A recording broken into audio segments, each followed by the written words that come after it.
donc on dit que la piété c'est un état. C'est un état. C'est pas une action, c'est un état. Mais cet état-là, cet état, les gens qui sont dans cet état, on les partage en deux catégories. Il y a un état permanent.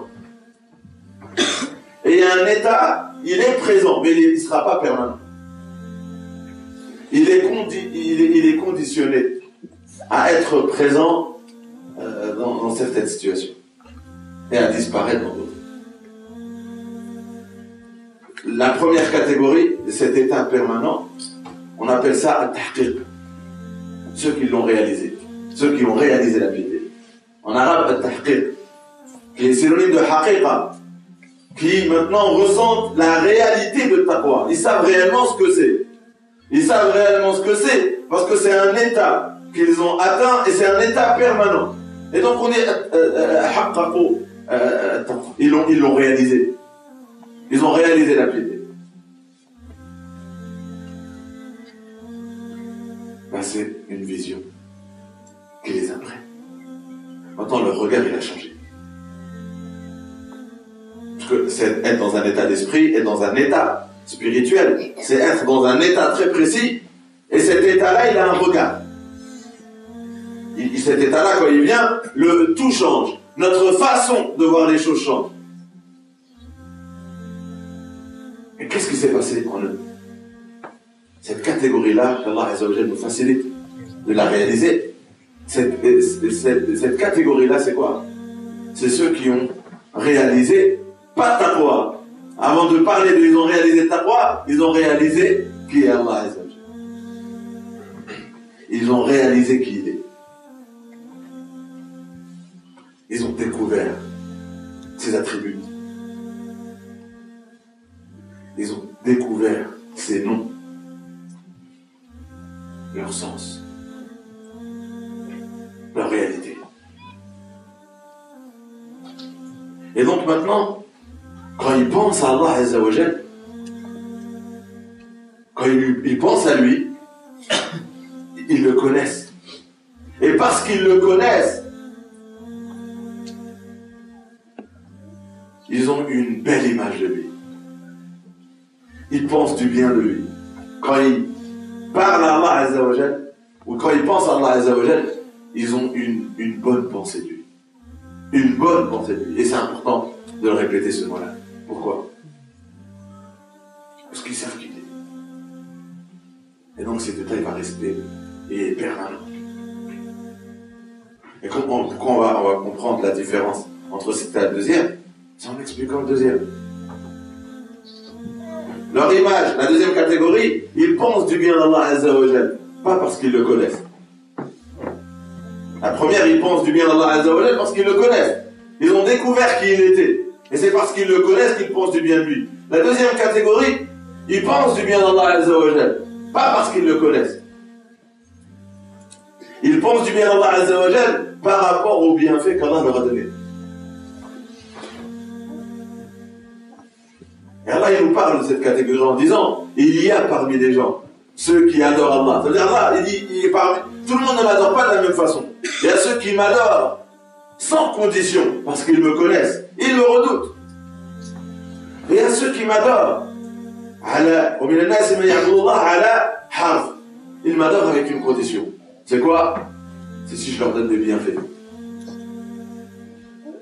Si au niveau de son portefeuille tout va bien, son compte en banque tout va bien, au niveau de la santé tout va bien, au niveau de la famille tout va bien, au niveau des relations tout va bien, si tout va bien, moi j'ai une bonne image d'Allah Azza wa Jalla. Moi je remercie Allah Azza wa Jalla. Et il est en train de dire, moi j'aime bien Allah Azza wa Jalla, moi je remercie Allah Azza wa Jalla, moi j'aime Allah Azza wa Jalla.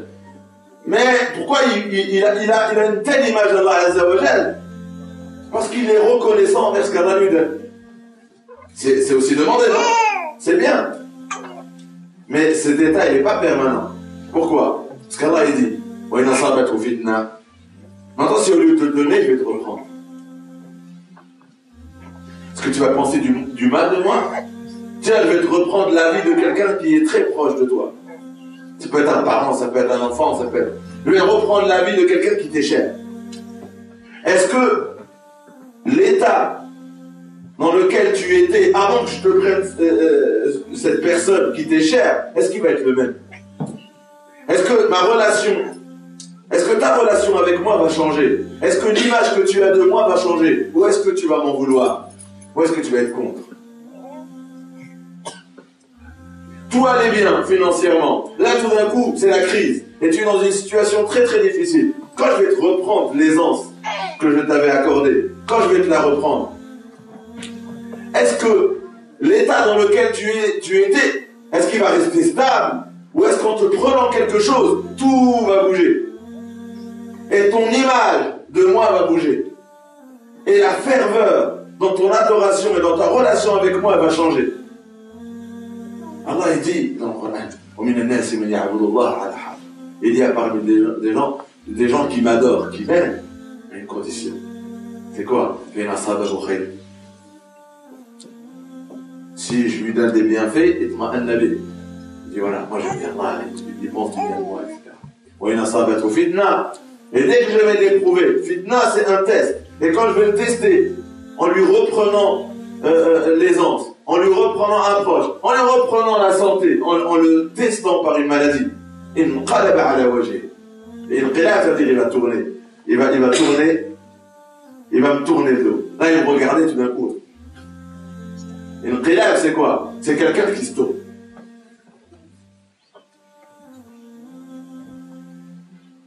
Allah il dit, cette deuxième catégorie-là, pourtant elle adorait Allah quand tout allait bien.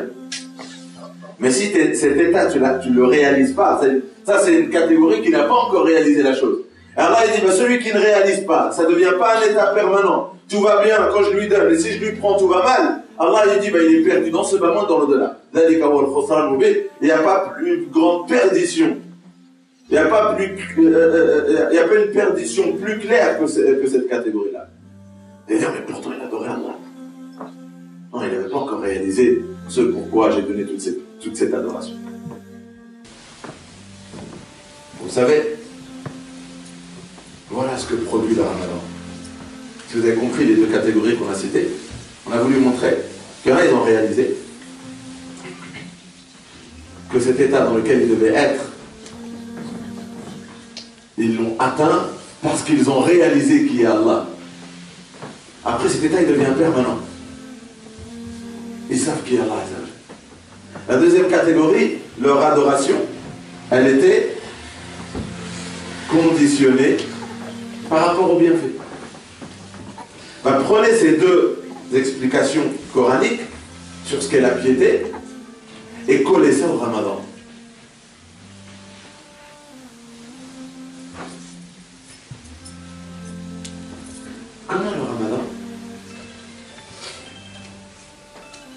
Comment le Ramadan a un tel pouvoir? Comment le Ramadan a un tel pouvoir? Ça veut dire que depuis le premier jour,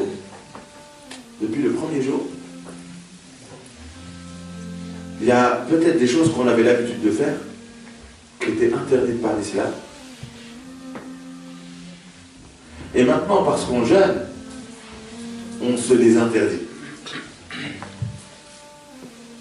Des choses qu'en dehors du Ramadan, on faisait. Des choses qui en dehors du Ramadan on faisait. Et dès que le Ramadan il arrive, on ne fait plus ces choses. On s'interdit ces choses. Du jour au lendemain, on s'interdit ces choses. Et après, quand on regarde au fond de nous pourquoi on s'interdit ces choses, on dit parce qu'ils vont casser notre jeûne. Pourquoi je me prie? Pourquoi je m'interdis cette chose? On s'interdit des choses licites et des choses illicites. Et pour beaucoup, des choses illicites qu'on ne s'interdisait pas en dehors de Ramadan. Et on se les interdit pendant Ramadan. Et pourquoi? On dit, sinon ça va casser mon jeûne. Il y a des choses qu'il ne faut pas dire, il y a des choses qu'il ne faut pas entendre, il y a des choses qu'il ne faut pas regarder. Alors qu'en dehors de Ramadan, je me serais permis de les dire. Je me serais permis de les entendre. Je me serais permis de les regarder. Et pendant Ramadan, je me dis non, je ne peux pas le faire. Au fond de nous, c'est pas par rapport aux gens, au fond de nous. Non, je ne peux pas le faire. Sinon, ça va casser mon jeûne. On est très sérieux sur notre jeûne. On est très sérieux sur notre jeûne. Là, c'est sur un plan individuel. On dit non, je n'ai pas envie de casser mon jeûne. tu le fais pour le jeûne. Tu t'interdis ces choses pour le jeûne. C'est-à-dire, en dehors du Ramadan, pour Allah, tu ne te l'es pas interdit. En dehors du Ramadan, tu ne te l'es pas interdit pour Allah. Parce que en dehors du Ramadan, tu le fais. Donc pour Allah, tu ne te l'interdis pas. Mais pour le Ramadan, tu te l'interdis. Mais c'est quoi juste alors le Ramadan? Donc tu fais ça pour le Ramadan. Pour Allah, tu n'es pas capable de le faire. Mais pour le Ramadan, tu réussis. Ça fait 2-3 jours que tu réussis. Pour le Ramadan, j'ai pas envie de casser mon gel. J'ai pas envie de casser mon gel. J'ai pas envie de casser mon gel. Tu as respecté le Ramadan. Et dès que le Ramadan y part, cet état de piété où tu t'interdis des choses, dès que le Ramadan y part, qu'est-ce qui se passe? Cet état y part. Donc, tu n'as pas réalisé ta Ramadan. Tu n'as pas encore réalisé ce pourquoi le Ramadan il a été prescrit depuis des années. Parce que si à chaque fois que les Ramadans partaient, ton état, l'état dans lequel tu étais pendant le Ramadan, dès que le Ramadan il part, il change, tu fais partie de la catégorie qu'Allah il a dit, ils sont perdus. Allah il t'a amené le Ramadan pour t'aider à atteindre cet état en permanence. Il n'y a que ça qui te sauvera le jour du jugement. Alors Ramadan il nous aide, il s'appelle Ramadan. Il enchaîne les shayatés, les portes du paradis sont...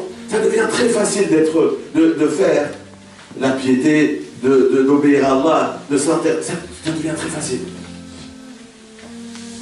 Il n'y a pas de shayaté pour nous engrainer, pour nous rendre la chose plus difficile. Donc la piété est très facile pendant le Ramadan. Mais le Ramadan c'est pour nous permettre de goûter dans cette reconnexion avec Allah Azza wa Jal et de l'entretenir et de la garder en permanence. Ramadan il part, le jeûne il part, le jeûne il s'arrête. Mais la logique, l'état d'esprit dans lequel j'étais pendant le jeûne, lui il reste. Parce que là je jeûne, j'ai envie de faire un truc, je dis non, je jeûne. J'ai envie de faire un truc, je dis non, je jeûne. Mais c'est quoi le jeûne? C'est la liaison entre notre cœur et Allah. C'est ça le jeûne. C'est quoi ça? C'est quoi la seule chose qui fait qu'aujourd'hui on ne mange pas et on ne boit pas? Posez-vous la question. C'est quoi la seule chose qui fait qu'aujourd'hui on fait de si gros sacrifices?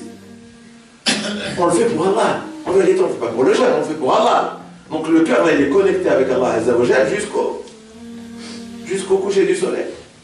Et la nuit après, on est reconnecté avec le qiyam, on en parlera une autre fois. Mais là, le jour, on est connecté avec Allah Azza wa Jal. Cette connexion, elle doit être permanente. Chaque battement de cœur, jusqu'au moment où on meurt, chaque fois que mon cœur y bat, il doit être connecté à Allah Azza wa Jal. Et donc, quand il y a quelque chose qui vient et qui est déplaît à Allah Azza wa Jal, je dois me l'interdire. Et voilà la force de Ramadan. C'est qu'on se réveille. Ça veut dire que cette connexion avec Allah Azza wa Jal, des fois, elle n'est pas là. Parce qu'en dehors de la Ramadan, cette connexion, elle n'est pas là. Par rapport à beaucoup de choses. On n'est pas connecté à Allah Azza wa Jal en permanence. Le Ramadan, il arrive, il nous connecte. Tout d'un coup, on se réveille. Et on réalise combien elle est délicieuse, cette connexion. Combien elle est reposante, cette connexion. Combien elle apporte de bien-être, cette connexion. Et on se dit, mais je suis censé être connecté à Allah Azza wa Jal. Mon cœur est lié à Allah Azza wa Jal en permanence. Mais il y en a, ils se sont réveillés le premier jour et ils se sont repentis. Ils se sont repentis. Ils ont réalisé que depuis le premier jour, il y en a, ils se sont rappelés que depuis le Ramadan dernier, depuis que le Ramadan dernier était fini, depuis l'Aïd, leur relation avec Allah avait changé. Leur relation avec les mosquées avait changé. Depuis l'Aïd, ils ne priaient plus dans les mosquées autant que pendant le Ramadan dernier. Leur dernier souvenir où ils étaient aussi présents dans une mosquée, c'était le Ramadan dernier. Ils se sont rappelés le premier jour du Ramadan que leur assiduité avec la prière La dernière fois qu'ils étaient aussi assidus, c'était le ramadan dernier. Ils se sont rappelés, la dernière fois qu'ils étaient aussi généreux, c'était le ramadan dernier. Ils se sont rappelés que la dernière fois qu'ils étaient aussi pieux, c'était le ramadan dernier. Ils se sont rappelés que la dernière fois où ils sont vraiment éloignés du haram, c'était le ramadan dernier. Et le premier jour, ils se sont réveillés et ils disaient, on fait n'importe quoi. C'est quoi ça? J'adore pas le mot du ramadan, moi. Ramadan, c'est quoi? C'est qu'un mot. J'adore Allah. Mais il y en a, ils se sont repentis la première nuit et Allah il a rafranchi leur âme de l'enfer. Alors que toute l'année ils étaient en train de se diriger. Et ils se sont repentis après Allah les a sauvés. Il y en a, ils le réalisent le deuxième jour. Il y en a, ils le réalisent le troisième jour. Il y en a, ils prennent du temps pour se réveiller que dans leur relation avec Allah Azza wa Jal. Ils sont ambigus, ils sont pas clairs. Et qu'Allah nous permet de réaliser un taqwa très rapidement. Parce que c'est ça le jeûne. Le jeûne nous rappelle que notre liaison avec Allah Azza wa Jal est sans condition. C'est pas quand tout va bien ou quand tout va mal, ça change. C'est pas quand il y a le ramadan, tout va bien dans ma relation avec Allah Azza wa Jal, et quand le ramadan s'en va, ma piété disparaît aussi. Non, Allah dit, je vous ai prescrit le jeûne comme je l'ai prescrit avant vous, afin d'atteindre la piété. Et la piété, c'est un état qui doit être permanent jusqu'au jour où on est devant Allah Azza wa Jal. C'est un état permanent. C'est pas un état qui vient pendant un mois ou qui vient dans une situation très précise et qui disparaît. La piété, elle n'est pas censée venir et disparaître. La piété, c'est quelque chose qui rentre dans ton cœur et qui s'installe pour de bon. Et si pendant des années dans la Ramadan, tu ne l'as pas encore réalisé, c'est l'occasion de se remettre en question. Wallah, la ilaha illa hu, je jure que si on comprenait avec profondeur l'adoration de Siyam, il y a longtemps, que la Ummah serait en dehors de la Ramadan comme elle est pendant la Ramadan.